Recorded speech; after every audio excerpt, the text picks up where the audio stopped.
Semuanya siap terima berkat firman Tuhan hari ini? Ini hari yang spesial, hari yang pertama bulan terakhir tahun 2024, bulan Desember. Dan firman Tuhan yang akan saya bagikan hari ini kepada kita semua, judulnya adalah yang dikatakan akan terlaksana. Saya berdoa setiap firman Tuhan, setiap rema, setiap janjinya yang diperkatakan atas hidup saudara, semuanya terlaksana. Amin. Dan di dalam firman Tuhan ini kita akan belajar tentang dua pribadi seputar kisah Natal yang mana mereka mengalami kuasa mujizat Tuhan dalam kehidupan mereka. Apa yang dikatakan oleh Tuhan itu yang sungguh-sungguh terjadi dan mereka alami dalam kehidupan mereka. Dua orang ini, yang satu adalah Maria dan yang kedua adalah Elizabeth. Mari kita buka Alkitab kita. Kita akan baca di dalam Lukas 1 ayat yang ke-30 dan 31 terlebih dahulu. Saya bacakan buat saudara. Kata malaikat itu kepadanya. Tentunya malaikat ini berkata-kata menyampaikan siapa? Perkataan Tuhan sendiri. Ya, apa katanya? Jangan takut, hai Maria, sebab engkau beroleh kasih karunia di hadapan Allah. Sesungguhnya engkau akan mengandung dan akan melahirkan seorang anak laki-laki, dan hendaklah engkau menamai dia Yesus. Ini adalah perkataan Tuhan yang disampaikan oleh malaikat Gabriel. Yang mana secara manusia perkataan ini sesuatu yang illogical. Sesuatu yang gak logis. Sesuatu yang gak masuk akal. Kenapa? Karena Maria belum bersuami. Dan tanpa laki-laki bagaimana mungkin Maria bisa mengandung dan melahirkan bayi. Tapi sekali lagi saya mau ngomong sama saudara. Karena yang berkata adalah Tuhan. Maka yang tidak mungkin jadi mungkin. Sungguh-sungguh terlaksana dan itu dialami oleh Maria. Saya berdoa ya dalam hidup kita apa yang dialami Maria, perkataan demi perkataan yang dari Tuhan, satu demi satu terjadi, rema dari Tuhan jadi, deklarasi yang daripada Tuhan jadi, nubuatan yang dari Tuhan jadi atas kehidupan kita. Enggak peduli seberapapun enggak mungkinnya, seberapapun mustahilnya, tapi sungguh-sungguh terjadi. Kita alami, terlaksana dalam hidup kita. Apa yang dikatakannya terjadi. Nah sekarang kita baca ayat 36 dan ayat yang ke-37. Kali ini gantian tentang Elizabeth. Dan sesungguhnya Elizabeth, sanakmu itu, ia pun sedang mengandung seorang anak laki-laki pada hari tuanya. Dan inilah bulan yang ke-6 bagi dia, yang disebut apa? Mandul itu. Ayat 37. Ayo kita semua baca bersama dengan iman, dengan keras. 1, 2, 3. Sebab bagi Allah tidak ada yang mustahil. Walaupun disebut mandul. Walaupun dia sudah lansia. Tetapi karena Tuhan yang ngomong sama dia, maka yang dikatakan itu sungguh-sungguh terlaksana. Nah, kalau Anda lihat dua pribadi ini, Maria dan Elizabeth, ini kontras. Yang satu masih muda banget, yang satu sudah sangat tua. Dua-duanya beda jauh usianya, tetapi dua-duanya ngalami kuasa Tuhan. Dua-duanya ngalami semua perkataan, semua firman Tuhan, rema dan janji Tuhan dalam hidup mereka sungguh-sungguh terlaksana. Oke, nah kita akan belajar dari kisah mereka ini supaya kita masing-masing juga bisa mengalami itu di dalam kehidupan kita. Karena saya percaya saudaraku, kita masuk di bulan yang ajaib. Bulan Desember ini saya mau deklarasikan untuk hidup Anda semua, jemaat keluarga Allah yang ada di tempat ini, juga Anda yang mengikuti secara online, ini akan jadi bulan keajaiban, bulan mujizat, bulan jawaban doa dari Tuhan, bulan penggenapan janji-janji Tuhan terjadi dalam hidup saudara. Dan hal-hal yang harusnya tidak mungkin, tapi satu demi satu terlaksana, dan terjadi itu di dalam kehidupan saudara. Amin, ada ready? Kita belajar bersama ya. Yang pertama kita akan melihat dari kisahnya Elisabet terlebih dahulu. Elisabet ini kalau orang ngomong, saudaraku, dia dalam keadaan yang sudah terlambat.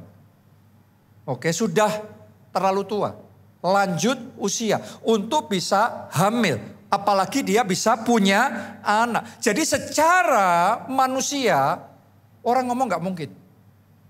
Elisabet sudah melewatkan masa-masa terbaik dalam kehidupannya. Masa-masa yang subur bagi seorang wanita untuk bisa punya anak. Masa-masa yang ideal itu sudah lewat, gak ada lagi. Secara manusia sudah gak mungkin.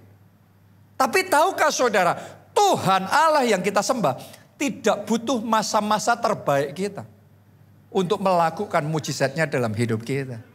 Buat kita mungkin pertimbangan kita harus gini, harus gitu. Untuk saya bisa punya anak, untuk saya bisa punya rumah, untuk saya bisa menikah, untuk saya bisa ngalami ini itu. Maka keadaannya harus begini, harus gitu. Idealnya mungkin secara manusia seperti itu. Tapi saya mau ngomong sama saudara, Tuhan tidak butuh semua situasi ideal. Karena di dalam kondisi yang paling tidak ideal, kuasanya sanggup bekerja justru di dalam kelemahan kita sempurna. Kuasa Allah bekerja sempurna. Kuasa Tuhan bermanifestasi dan mujizatnya bisa jadi dalam hidup kita. Yang mana Elisabet dalam keadaan yang sudah terlambat, sudah lewat masa itu buat Elisabet. Tapi nyatanya yang dikatakan Tuhan tetap terlaksana. Apakah ada di antara saudara saat ini yang mengalami situasi seperti Elisabet secara manusia? Too late. Sudah terlambat. Sudah terlambat untuk bisa disembuhkan. Kalau penyakit itu ditemukan waktu masih stage-nya 1, tahapan awal, mungkin masih bisa diobati dan disembuhkan. Tapi kalau kankernya stadiumnya sudah 3, stadiumnya sudah 4, secara medis tidak bisa disembuhkan. Sudah terlambat. Kadang-kadang orang ada dalam situasi yang seperti itu. Atau mungkin di antara saudara ada yang secara usia atau secara masa kehidupan dalam hidup saudara sudah terlambat untuk bisa punya rumah sendiri. Anda berjuang, Anda berharap, Anda punya strategi ini itu. Tapi sudah lewat semuanya, perhitungannya meleset, rugi lagi, jatuh lagi, ngalami setback, kehilangan, kebangkrutan dan lain sebagainya. Sehingga harapan dalam hidup bisa punya rumah buat keluarga seolah-olah sudah terlambat. Mungkin ada lagi di tempat ini yang harapan untuk bisa menikah sudah terlambat. Harapan bisa punya anak sudah terlambat. Harapan untuk mencapai impian, mencapai visi yang dulu waktu engkau muda, dulu waktu pertama kali Anda begitu bersemangat untuk mengejarnya. Tapi seolah-olah ini, sekarang ini Anda dalam keadaan yang semuanya sudah terlambat. Tapi hari ini saya mau bicara kepada saudara yang merasa sudah terlambat. Jangan lupa loh, Musa juga pernah ada dalam kondisi seperti itu. Waktu itu usianya 80 tahun. Dan Musa itu yang ngomong di dalam satu ayat firman Tuhan, masa hidup manusia 70, kalau kuat 80 tahun. Nah dia sudah umurnya 80 tahun waktu ngomong kayak gitu. Artinya dia menyadari dalam kehidupannya mungkin sudah di babak final. Artinya secara manusia sudah hopeless. Sudah selesai, sudah tinggal sedikit lagi waktunya. Tapi saya mau ngomong begini sama saudara. Saat dunia berkata bahwa kamu sudah habis, kamu sudah selesai. Tapi ternyata Tuhan ngomong sama Musa, aku baru mulai loh. Justru di umur 80 tahun yang dia pikir sudah titik, sudah finish. Itu justru titik start buat Tuhan. Untuk mulai bekerja dalam hidupnya. Itu titik awal buat Tuhan. Untuk mulai mengurapi dia. Mengutus dia kembali ke tanah Mesir. Untuk membebaskan umat Israel. Untuk membebaskan umat Tuhan. Dari belenggu perbudakan Mesir itu. Dan kemudian Tuhan pakai Musa. Jadi pahlawan besar. Bagi bangsa Israel. Mulainya umur 80 tahun. Dan 40 tahun berikutnya, orang yang ngomong umur hidup manusia 80 tahun. Tapi dia sendiri diperpanjang Tuhan sampai umurnya 120 tahun. Dan 40 tahun terakhir dalam hidupnya itu adalah tahun di mana mujizat terjadi, kemenangan, kemuliaan Tuhan dinyatakan, perkara-perkara yang hebat, yang melampaui akal dan bayangan manusia. Itu yang terjadi di dalam kehidupannya. Saya tahu ada seseorang di tempat ini, selama ini mungkin Anda berpikir sudah terlambat. Karena itu ya sudah, di jalan ini aja mau gimana lagi. Tapi hari ini firman Tuhan ngomong sama saudara, no, tidak terlambat. Tuhan baru mulai, titik Desember ini, 1 Desember hari ini titik awal. Tuhan akan membuka babak yang baru, akan membuka momen yang baru dalam hidup saudara. Ini akan jadi momen keajaiban, momen kemuliaannya dinyatakan, momen terobosan-terobosan dan kemenangan-kemenangan yang besar Tuhan kerjakan di dalam kehidupan saudara. Karena bagi Tuhan tidak ada kata terlambat. Sekali lagi saya ulangi, bagi Tuhan tidak ada kata terlambat. Mungkin buat manusia pernikahan saudara sudah terlambat untuk dipulihkan. Terlalu banyak kekecewaan, sakit hati dan kesalahpahaman. Gimana mungkin bisa? Tapi saya mau ngomong sama saudara, bahkan di tengah-tengah kita, di gereja kita ada berapa banyak pasangan yang sudah bercerai, tapi bisa dipulihkan lagi loh. Ada berapa banyak jemaat keluarga Allah yang ngalami sudah belasan tahun gak pernah ketemu lagi sama suaminya dulu. Tapi saudara tahu gak? Kuasa Tuhan itu tidak terbatas. Yang manusia ngomong nasi sudah menjadi bubur, Tuhan bisa pulihkan loh. Sudah gak ketemu 17 tahun, tapi Tuhan pertemukan dan pernikahannya bisa dipulihkan kembali. Kalau Tuhan sanggup mengubah air menjadi anggur, Tuhan bisa mengubah bubur jadi nasi. Nasinya bukan nasi biasa, nasi goreng istimewa. Tuhan juga bisa kerjakan itu dalam hidup saudara. Karena bagi Tuhan tidak ada yang mustahil. Jadi untuk Anda memulai sesuatu yang baru, untuk saudara mengejar satu visi, satu rema yang baru yang Tuhan berikan di dalam hati saudara, gak ada kata terlambat. Mungkin Anda sempat berpikir di dalam benak saudara, seandainya saja, kalau saja aku memulai lebih awal. Maka mungkin ada lagi di antara saudara yang berpikir, kalau saja aku punya kesempatan seperti yang dia punya, seperti yang temanku punya, mungkin aku akan jadi beda hari ini. Saya mau ngomong sama saudara, buat orang secara dunia akan ngomong kalau saja. Tapi hari ini firman Tuhan berkata sama saudara, bukan kalau saja, tapi mulai sekarang.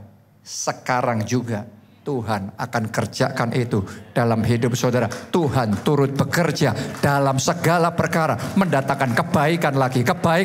Akan ada kesaksian lagi yang Tuhan akan nyatakan itu dalam hidup saudara. Sekali lagi, tidak ada kata terlambat. Ayo wake up saudaraku, sadar. Engkau selama ini mungkin sudah tertipu sama iblis yang ngomong kamu sudah terlambat, sudah gak ada apa-apanya. No, tidak ada kata terlambat. Gereja kita di Jakarta ini salah satu buktinya.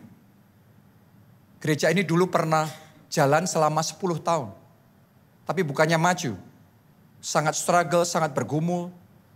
Ngalami kegoncangan, kemunduran. Terus menerus sampai di titik terakhir lagi gak bisa dipertahankan lagi dan akhirnya tutup. Orang kalau ngomong artinya sudah terlambat. Sudah hopeless, sudah titik ini. Sudah benar-benar, sudah selesai, sudah tutup. Secara manusia tidak ada harapan. Tapi di mana orang ngomong tidak ada harapan, tetapi firman Tuhan ngomong pengharapan akan Allah. Tidak mengecewakan. Dan di dalam Yesus selalu ada pengharapan. Keadaanmu sekarang mungkin titik, tetapi bersama Yesus titik bisa dibuat jadi koma lagi. Bisa dibuat jadi koma lagi, babak berikutnya bisa dimulai lagi. Yang mana secara manusia sudah selesai, semua upaya sudah dilakukan dan gagal dan tutup gereja ini. Tapi bisa dibuka kembali. Dan kemudian ketika Tuhan bekerja, maka hari ini kita ada sebagaimana kita ada sekarang. Bagaimana mungkin gereja yang begitu hopeless. Sekarang kita sudah ada di Soho Capital, lantai 11, full lantai ini. Setiap minggu 6 kali ibadah. Bukan cuma itu saja, kita punya tempat yang baru lagi di Haleluya Center, di Pantai Indah Kapuk. Dan di sana ada 3 kali ibadah. Dan saya tahu Tuhan baru pemanasan. Orang ngomong sudah terlambat. Tapi Tuhan ngomong ini baru permulaan. Oh, Tuhan akan rubah kesaksian saudara. Tuhan rubah babak berikutnya dalam hidup saudara. Tuhan akan berikan kesaksian-kesaksian yang baru, yang beda dengan kesaksianmu di masa lalu. Kesaksian kemuliaan Tuhan akan nyatakan dalam hidup saudara. Sekali lagi, tidak ada kata terlambat. Anda tidak terlambat untuk maju di dalam Tuhan. Anda tidak terlambat untuk mulai terlibat di dalam melayani Tuhan. Anda belum terlambat untuk bersaksi dan kemudian mulai memberitakan Injil, menyelamatkan keluarga dan teman-teman orang-orang di sekeliling saudara. Biarlah bulan Desember ini Tuhan pakai sebagai bulan di mana Tuhan ngomong ini titik awal. Yang selama bertahun-tahun kemarin tertunda, tidak dilakukan, tapi startnya Desember. Desember Anda mulai bersaksi.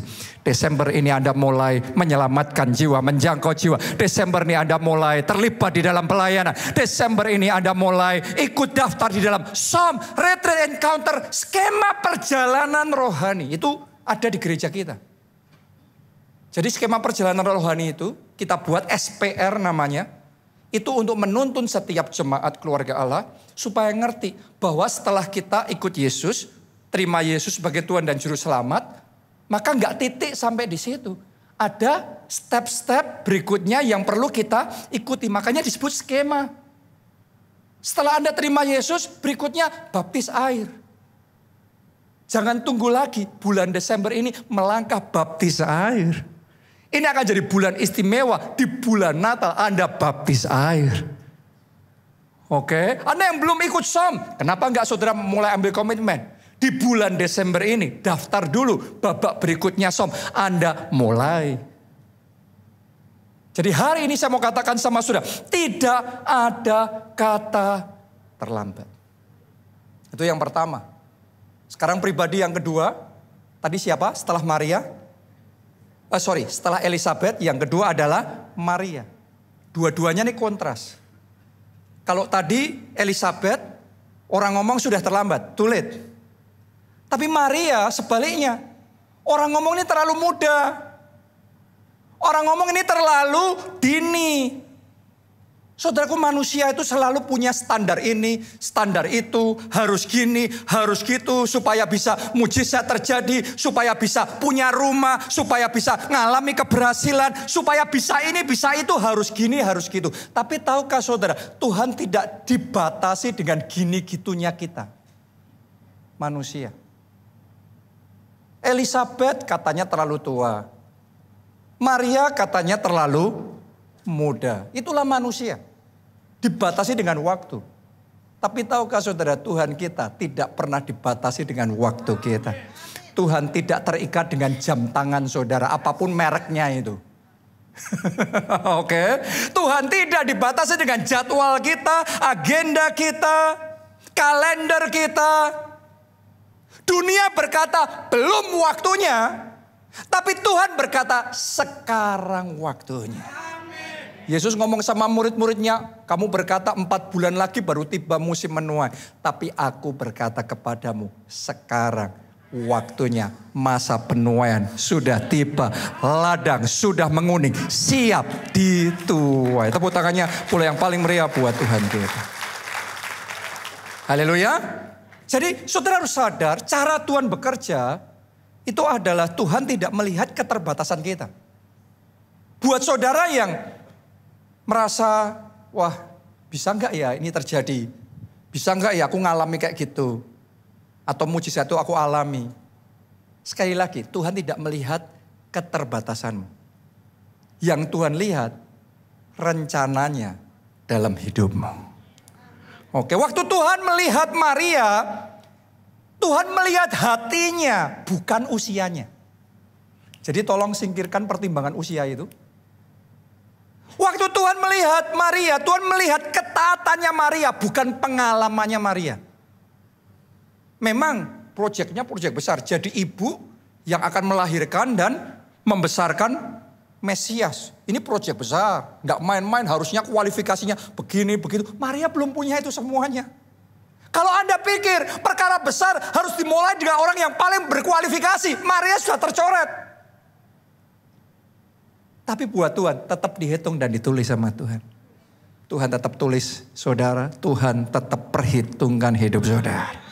Mungkin keluargamu mendiskualifikasi engkau, tapi Tuhan tetap mencatat. Tuhan tetap memperhitungkan saudara. Tuhan melihat iman saudara. Tuhan bukan melihat penampilan saudara. Amin. Karena Tuhan hari ini mau ngomong sama kita semua. Aku pilih kamu. Mungkin buat manusia Anda nggak dilirik sama sekali. Tapi saudara percaya nggak? Tuhan pilih saudara. Bahkan hari ini Anda datang beribadah dan mendengarkan pesan firman Tuhan disampaikan. Ini nggak kebetulan. Dari sekian banyak orang di Jakarta, tapi Anda yang mendengarkan pesan ini. Saya percaya ada purpose, ada maksud dari Tuhan. Dan doa saya, setiap maksud Tuhan itu terlaksana dan tergenapi dalam hidup saudara. Saya juga ngalami pengalaman seperti Maria. Pertama kali saya jadi gembala sidang, usia saya masih 20 tahun. Saya jadi pendeta, menggembalakan satu gereja. Waktu itu banyak orang yang bertanya-tanya, apa bisa? Masih terlalu muda, gak punya pengalaman, gini gitu dan macem-macem. Meragukan apakah saya bisa melayani Tuhan sebagai gembala sidang. Dan saya masih ingat pada waktu itu, waktu zaman itu saudaraku ya, toko buku Kristen masih cukup banyak.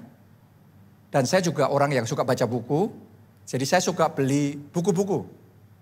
Nah biasanya toko buku Kristen itu akan memberikan diskon khusus buat pendeta. Namanya juga toko buku Kristen, jadi pendeta dikasih diskon. Nah suatu kali saya pergi ke satu toko buku Kristen di kota Solo.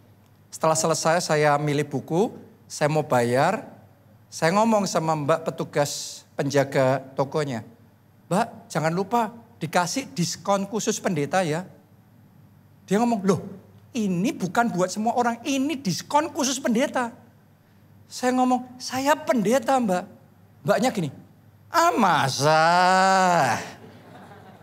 Tampang saya tidak meyakinkan sebagai pendeta saudaraku.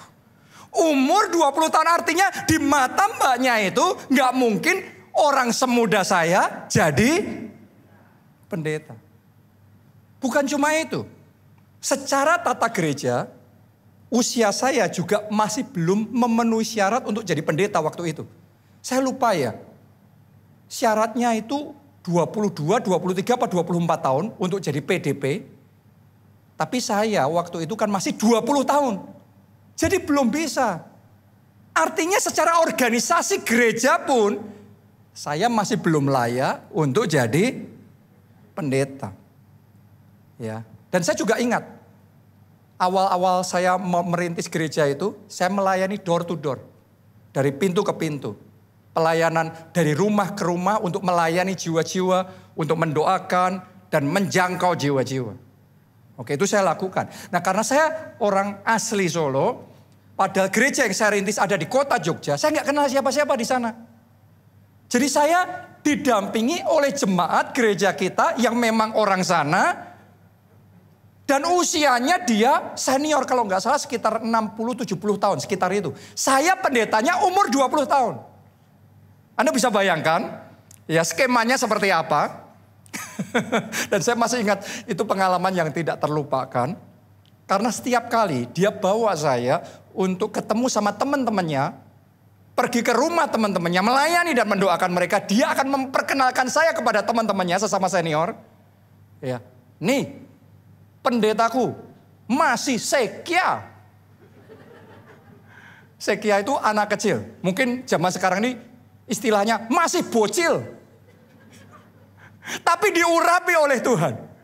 Jadi di matanya dia sendiri dia ngerti ini pendetanya masih cilik. Masih kecil, bocah cilik, saudaraku bocil ini, Sekia ini. Tapi dia juga percaya kecil-kecil diurapi oleh Tuhan. Oh, saya mau ngomong sama saudara. Kalau Anda mendengarkan orang ngomong sama saudara, kurang gini, kurang gitu. Jangan pernah biarkan semua perkataan manusia untuk menghalangi saudara maju di dalam Tuhan. Percaya dengan janji Tuhan dan melakukan rema yang Tuhan berikan kepada saudara. Apapun tuh halangan dan rintangan, saya memilih tetap percaya. Walaupun secara manusia saya belum terkualifikasi. Tapi karena Tuhan yang berbicara, saya percaya. Seperti Maria percaya, saya juga memilih percaya. Dan ketika saya percaya, justru disitulah kuasa Tuhan bekerja. Ketika kuasa Tuhan bekerja, gereja yang harusnya dipimpin anak kecil yang gak ada harapan, tapi ternyata bisa bertumbuh jadi salah satu gereja yang paling maju, paling besar di kota Jogja. Karena kuasa Tuhan yang membuat yang tidak bisa jadi bisa. Oh, saya mau deklarasikan mulai hari ini hal-hal yang sebelumnya Anda tidak bisa,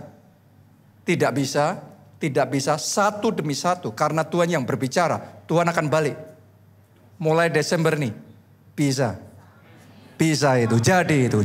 Terobosan terjadi, keberhasilan dan kemenangan Tuhan kerjakan. Dan semua janji Tuhan terlaksana di dalam hidup saudara. Tepuk tangannya, pula yang paling meriah buat Tuhan kita. Anda mungkin yang paling junior di kantor itu. Tapi yang paling junior bisa dibawa Tuhan naik ke yang paling atas loh. Anda mungkin yang paling bawah di lingkungan karir di mana saudara berkecimpung. Tapi jangan pernah lupa, Yusuf yang adalah budak yang dipenjara pun Tuhan bisa bawa naik langsung jadi perdana menteri yang berkuasa. Tuhan itu bisa bekerja tuh gini, stage by step. Stage by stage. Jadi step by step Tuhan bisa angkat kita maju. Tapi jangan batasi Tuhan. Ada momennya Tuhan tidak bawa saudara step by step. Tapi ada momennya langsung naik ke atas. Oh, saya berdoa ada orang di tempat ini Desember ini momennya promosi. Tuhan akan nyatakan kemuliaannya nyata dalam hidup saudara. Tepuk tangannya yang paling meriah, tepuk tangannya. Pula yang paling meriah buat Tuhan kita. Amin. Kuncinya percaya.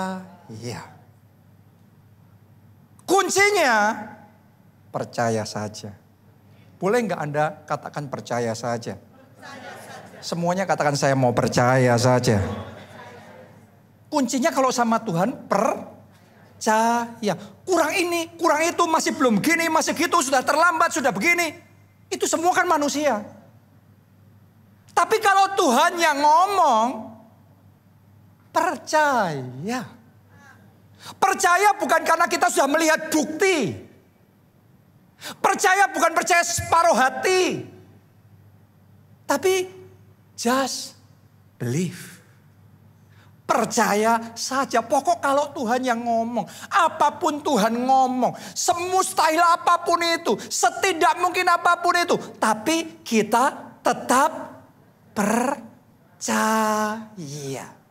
Hari ini Anda duduk mendengarkan firman Tuhan disampaikan. Duduknya sama, di ruangan yang sama, dengar khotbah yang sama. Tapi hatinya di dalam mendengarkan perkataan pesan Tuhan. Itu bisa berbeda. Mungkin sebagian menerima perkataan ini sebagai khotbah pendeta biasa. Ya maka ini akan menjadi khotbah pendeta biasa saja buat saudara. Dan namanya pendeta manusia no power. Gak punya kuasa dan nothing will happen. Gak ada yang akan terjadi. Tapi ada sebagian orang di tempat ini. Saya berdoa sebagian besar atau semuanya di tempat ini. Ketika mendengar perkataan ini disampaikan. Anda percaya. Benar manusia yang berkata-kata. Tapi perkataan ini datangnya dari atas. Perkataan yang Roh Kudus sendiri mau berbicara kepada kita. Dan Anda mendengar bukan cuma dengar. Tetapi engkau sedang buka hatimu. Engkau sedang terima itu. Engkau sedang amini itu. Engkau sedang sambut firman Tuhan itu. Engkau percaya.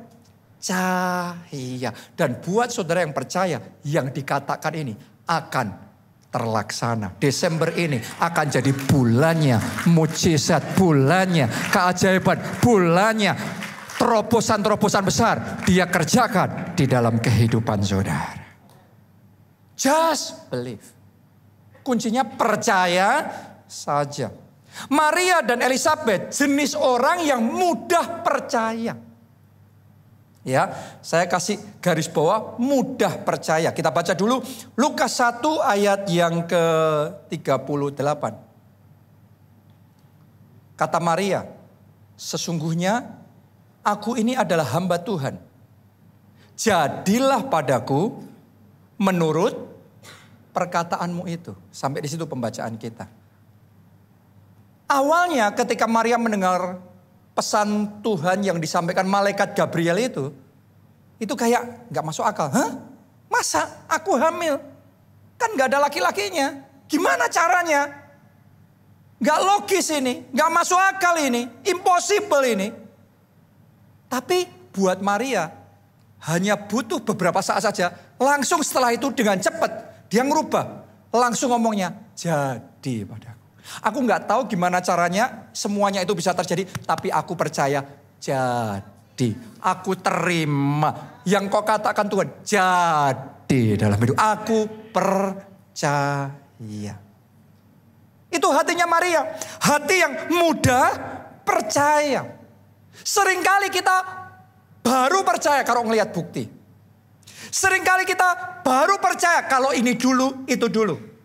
Hari ini saya mau ngomong sama saudara, percaya itu bukan soal apa yang kita lihat. Situasi kondisi kita. Percaya itu soal siapa yang berbicara. Karena gini, misalnya Anda sakit. Terus kemudian dokter ngomong sama saudara. Secara medis gak bisa nih. Sudah angkat tangan. Dia bohong apa dia ngomong benar? Dia ngomong benar, dia gak nipu saudara. Benar, secara medis memang tidak bisa disembuhkan. Tapi kalau yang ngomong Tuhan, yang menciptakan langit dan bumi, yang membentuk dan membuat setiap organ-organ tubuh kita. Dan Tuhan ngomong, kamu sembuh. Saya mau ngomong sama saudara, perkataan Tuhan itu akan mengoverride semua perkataan manusia, semua perkataan ahli kesehatan, semua perkataan dokter dan medis dan penelitian apapun. Perkataan Tuhan, kalau engkau terima, maka itu akan terlaksana. Jadi nggak ada yang bohong tuh. Yang satu ngomong sudah terlambat, yang satu ngomong nggak ada harapan, tapi yang satu ngomong sembuh. Dua-duanya benar. Tapi kalau yang kau percaya, yang terbatas yang kau alami. Tapi kalau engkau percaya firman Allah, maka yang tidak terbatas bisa terjadi dalam hidup saudara. Anda sekarang punya hutang yang besar sekali dan Anda nggak tahu gimana caranya menyelesaikan. Anda dikejar sama debt collector, terlibat dengan pinjol karena satu kesalahan konyol akhirnya Anda mengalami financial disaster. Bencana keuangan dalam hidupmu. Dan secara manusia gak ada harapan. Sudah habis nih. Secara keuangan habis. Gak mungkin lunas hutang itu. Teman saudara yang ngomong gitu ya benar. Dia gak bohong. Dia orang baik. Dia gak bohong.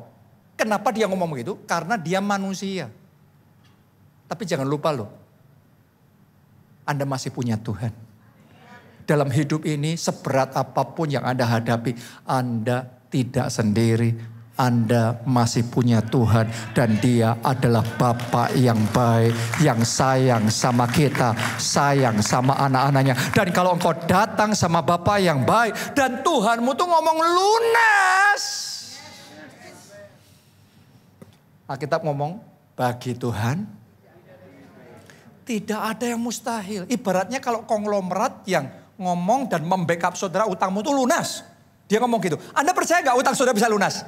Beres lah, kecil buat dia. Buat Anda berat, buat dia kecil lah.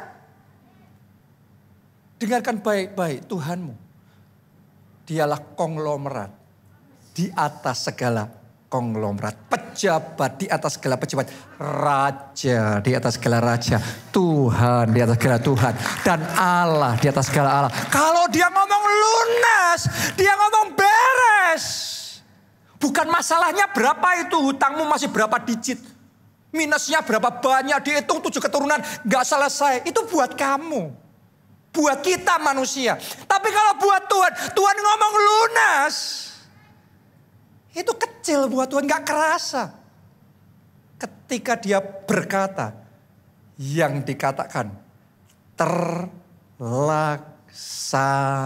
Hari ini terima janji Tuhan, terima kuasa Tuhan, terima kesembuhan, terima kelepasan, terima kemerdekaan dari dosa, dari semua keterikatan, addiction apapun, narkobakah, pornografika. Hari ini saya deklarasikan freedom, kemerdekaan dan kelepasan terjadi. Katakan amin dan tepuk tangannya boleh yang paling meriah buat Tuhan kita. Haleluya. Ini Tuhan. Karena itu jangan ragu. Hidup kita itu ketika menerima perkataan bukan tentang situasi kitanya. Tapi siapa yang ngomong dulu. Itu yang paling utama. Kalau Anda nganggap Tuhan blur, Tuhan kayak nggak real gitu. Ya Anda nggak bisa ngalami apa-apa. Tapi kalau buat saudara Anda benar-benar percaya Tuhan itu nyata. Tuhanmu itu hidup. Yesus itu tidak berubah dulu, sekarang sampai selama-lamanya. Engkau akan ngalami 2000 tahun yang lalu Yesus melakukan mujizat. Hari ini pun engkau masih bisa mengalami mujizatnya, kuasanya yang sama bekerja dalam hidup saudara. Sekarang kita lihat Elisabet. Lukas 1 ayat yang ke-45. Ditulis begini. Dan berbahagialah ia yang telah percaya. Nah ini yang berbahagia yang telah percaya.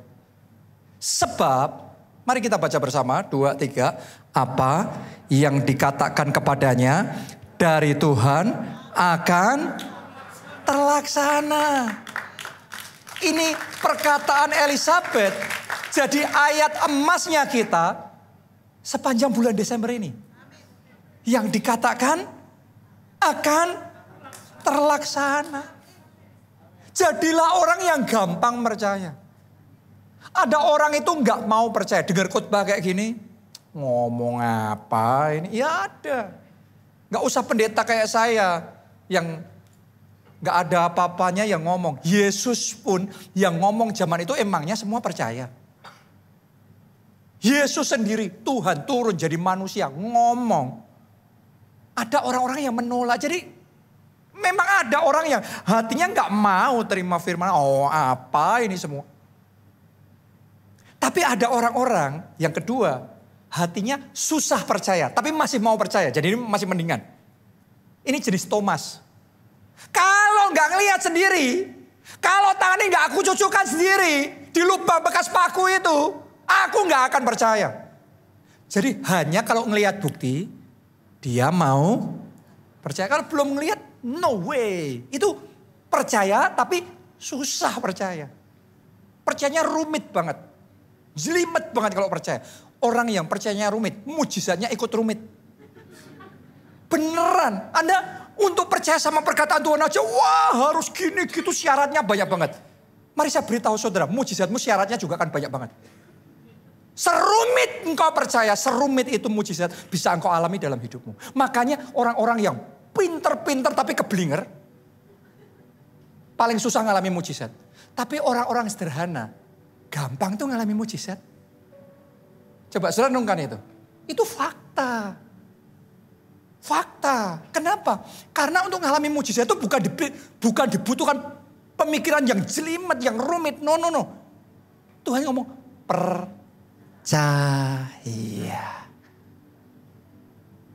Firman Tuhan itu bukan sekedar dipikirkan, tetapi dipercayai. Ini yang ketiga, hati yang mudah percaya. Kayak Maria. Malaikat Gabriel ngomong, kamu akan hamil. Kamu akan melahirkan sang juru selamat, Mesias. Dipikir ini kebesaran ini. Ini proyek gede banget nih. Ini Maria ini aku siapa ini? Dipilih Tuhan melahirkan sang juru selamat dunia. Saudara saja kalau sudah kerja puluhan tahun, mungkin sekarang usia sudah 60 tahun. Dan mungkin penghasilan saudara gak jauh dari UMR. Tapi Tuhan ngomong kamu jadi triliuner misalnya gitu. Skala dunia, wah ada ini mikirnya Nggak keburu, nggak bisa saudaraku. Nggak sampai mikirnya. Maria itu nggak sampai mikirnya.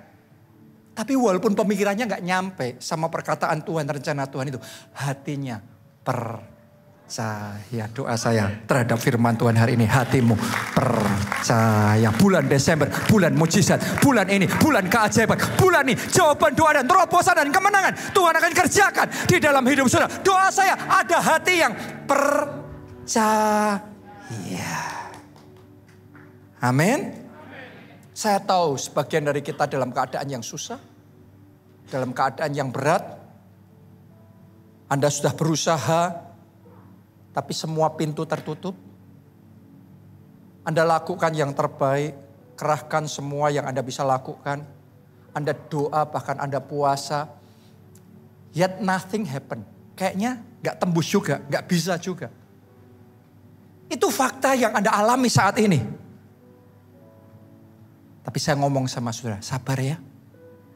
Jangan putus asa. Jangan lemah hati dan menyerah.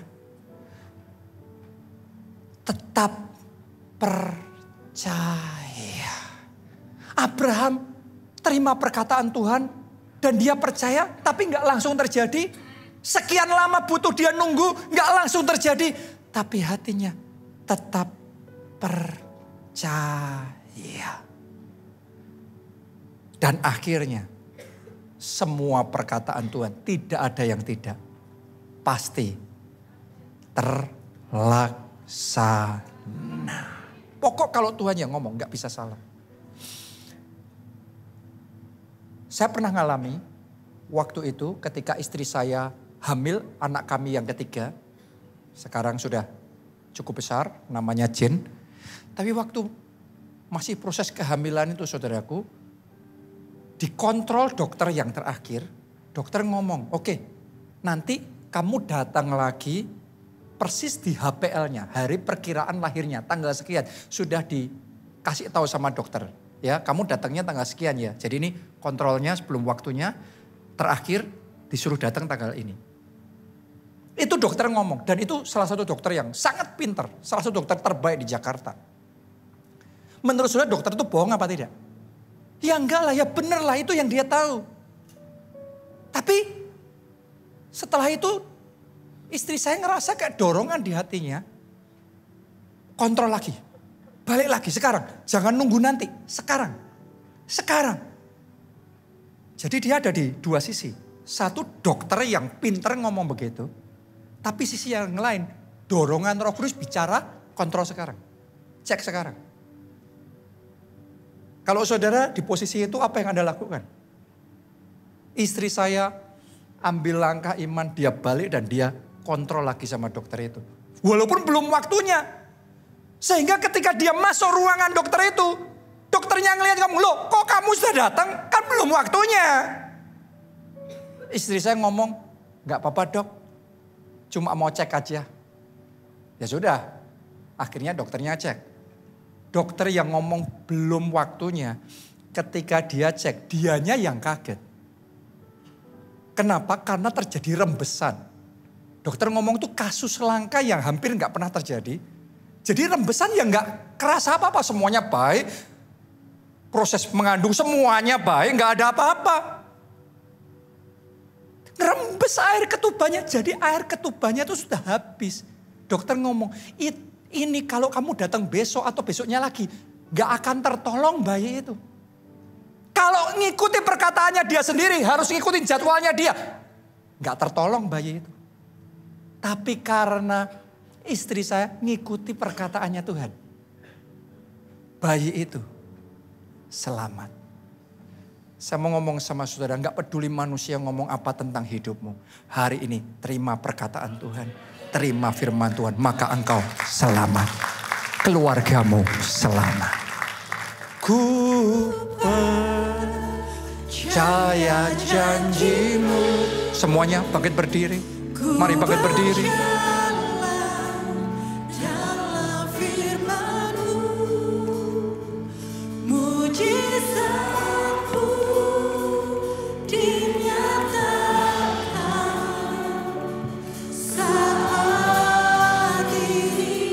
Ku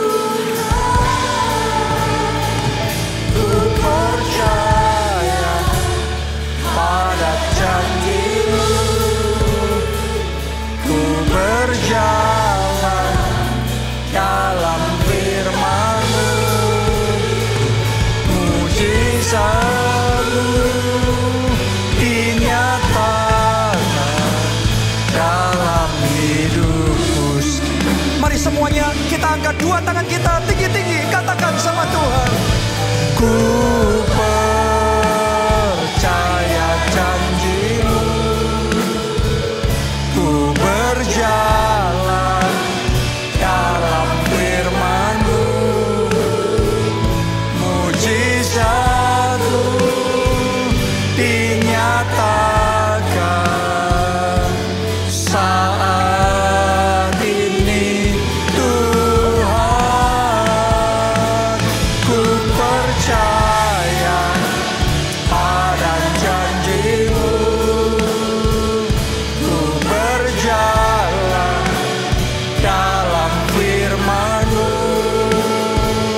Mujizat-Mu dinyatakan dalam hidup. Ini pesan firman Tuhan hari ini. Percaya saja. Kalau Tuhan yang ngomong, mari belajar percaya. Dan percaya pertama yang perlu kita lakukan adalah percaya Yesus adalah Tuhan dan Juru Selamat. Alkitab ngomong kalau orang percaya Yesus Tuhan dan Juru Selamat, maka ia diberi kuasa menjadi anak-anak Allah. Anda harus tahu, ketika Anda menerima firman Allah, status kita sebagai anak Allah dan bukan, bedanya besar. Firmannya sama, tapi statusnya beda, hasilnya berbeda. Saya mau memastikan kita semua di sini adalah orang-orang yang disebut anak-anak Allah. Karena itu saya ajak saudara untuk percaya dan menerima Yesus sebagai Tuhan dan Juru Selamat. Maka engkau akan terima pengampunan dosa dan hidup yang kekal dalam kerajaan surga. Anda yang mau itu, kita angkat dua tangan kita, ikuti doa ini. Tuhan Yesus, masuklah dalam hatiku. Jadilah Tuhan dan Juru Selamatku. Ampuni dosa-dosaku. Selamatkan aku ya Tuhan. Jadikan aku anak-Mu. Mulai sekarang hidupku milik Tuhan Yesus. Aku mau melayani Yesus seumur hidupku. Pakai aku ya Tuhan untuk menjadi saksi-Mu, menyelamatkan jiwa-jiwa. Terima kasih Tuhan. Amin. Yang kedua, ayo percaya terhadap firman Tuhan. Anda percaya bulan ini, bulannya mujizat, bulannya keajaiban, bulannya hal-hal yang luar biasa Tuhan akan perbuat dalam hidup saudara. Mungkin sepanjang tahun kayak nothing, kering semuanya. Tapi ayo percaya saudaraku, ini something special. Di bulan Desember ini Tuhan mau buat untuk hidup saudara. Anda percaya itu? Apakah Anda percaya ada kuasa di dalam tubuh dan darah Yesus? 2000 tahun yang lalu dia turun ke dunia, mati bagi kita di kayu salib. Sehingga kita yang percaya tidak binasa, melainkan beroleh hidup yang kekal. Mari kita persiapkan diri masuk dalam perjamuan kudus. Siapkan roti dan anggur itu. Anda yang belum menerima boleh angkat tangan. Petugas akan datang dan memberikan roti dan anggur kepada saudara dimanapun Anda berada. Anda yang mengikuti secara online, ayo gabung mengikuti perjamuan kudus. Siapkan roti dan anggur. Anggur kalau Anda nggak ada bisa diganti dengan teh. Bahkan air putih. Karena pada intinya itu adalah sarana yang kita bisa pakai dalam mengikuti perjamuan kudus ini dengan sikap menghormati Tuhan kita. Mari kita angkat roti itu di tangan kanan kita. Malam itu dalam perjamuan terakhir Tuhan bersama dengan murid-muridnya.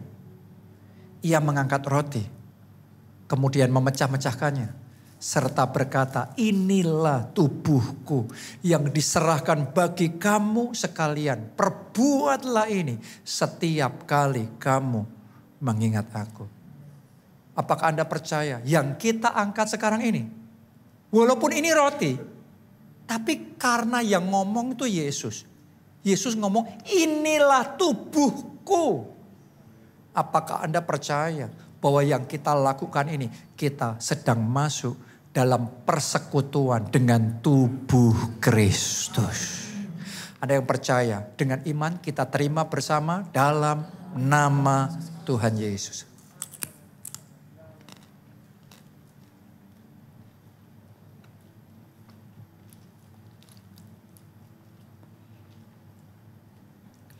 Sekarang kita angkat cawan itu di tangan kanan kita. Demikian pula Tuhan mengangkat cawan yang berisi anggur itu serta berkata, inilah darahku, darah perjanjian baru. Perbuatlah ini setiap kali kamu mengingat aku. Apakah Anda percaya bahwa kita sedang masuk dalam persekutuan dengan darah Kristus? Apakah Anda percaya darahnya berkuasa untuk menghapuskan dosa-dosa saudara dan mengaruniakan kebenaran Kristus atas hidupmu? Apakah engkau percaya melalui darah Kristus maka kutuk dipatahkan dan digantikan dengan berkat-berkat ilahi dari Tuhan? Apakah engkau juga percaya bahwa oleh darah Kristus, oleh bilur-bilurnya, sakit penyakit kita disembuhkan. Dan momen perjamuan kudus ini momen Anda menerima kesembuhan atas segala sakit penyakit dalam tubuh saudara. Apakah Anda percaya? Mari kita terima bersama dengan iman dalam nama Tuhan Yesus.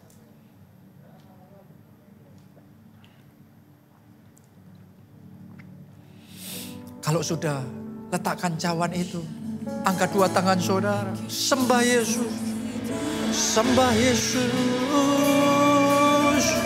Terima kasih Tuhan,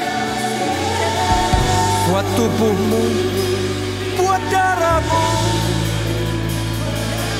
Kami terima pengorbananmu ya Tuhan, kasihmu ya Tuhan, kuasamu ya Tuhan. Mengalirlah, sebab bagi Allah tidak ada yang mustahil. Ketika manusia berkata sudah terlambat, tapi Tuhan berbicara, aku baru memulai. Lihat, aku memulai sesuatu yang baru dalam hidupmu. Ketika dunia berkata masih belum waktunya, tapi Tuhan berkata sama saudara, sekaranglah waktunya. Kami percaya Tuhan, kami percaya pada firman-Mu, kami percaya. Haleluya. Ku percaya janji-Mu, ku berjalan dalam firman-Mu. Amin, amin. Mujizat-Mu dinyatakan saat hari ini, bulan ini ya Tuhan. Ku percaya pada janji-Mu, ku berjalan dalam firman-Mu. Mujizat-Mu dinyatakan dalam hidupku. Mari yang terakhir, yang terbaik, katakan bersama-sama, ku percaya. Ku percaya janji-Mu, ku berjalan dalam firman-Mu. Mujizat-Mu dinyatakan saat ini Tuhan. Ku percaya pada janji-Mu,